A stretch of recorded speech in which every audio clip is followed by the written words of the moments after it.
So I came back, number one, because I feel like I'm a part of this program.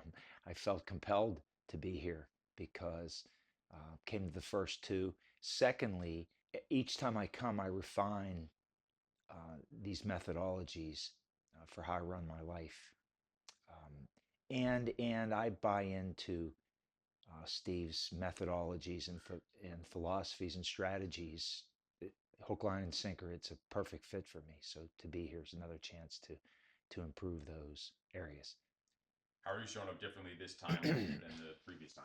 Well, I think I leverage the experience I had the first two times, and secondly, I've incorporated the things I learned from the very first time into um, particularly my morning routine and my evening routine. So I showed up well versed in a lot of Steve's strategies. My biggest transformation from the first no excuses event to this event has been without a doubt how I structure my mornings, how I get up, and productivity in the morning, especially before I get to work. What did I learn this time that I may not have learned the first two events was that these hard things are going to be a part of my life forever, as long as I kind of put myself in these difficult positions. That this is not a, I've come to the realization this is not just a one and done.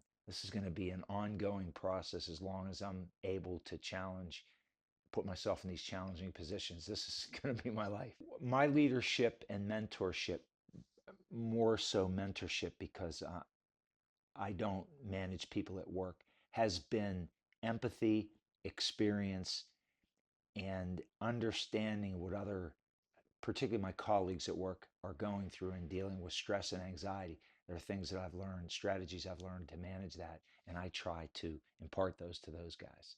Brotherhood and alliance has always been pretty important to me because I don't have an immediate family. I'm kind of on my own. So when I meet guys that I'm aligned with, I draw them into my universe and I try to keep them close and I try to keep in communication with them.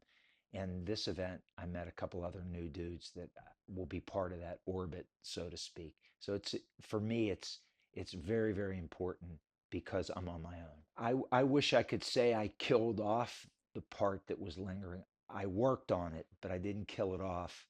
And that part is dealing with the fear and dealing with not being your best physically and having to get through things and the anxiety as a result of that.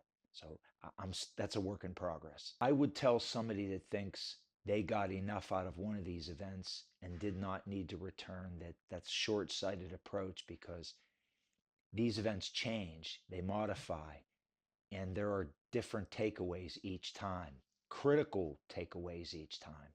So it's important to kind of continue to want to be a part of these events. What made this event different for me is that it was much more challenging mentally. In my own having to deal with my own demons through this, that made it much more difficult and much more challenging. Plus, the events were not exactly the same.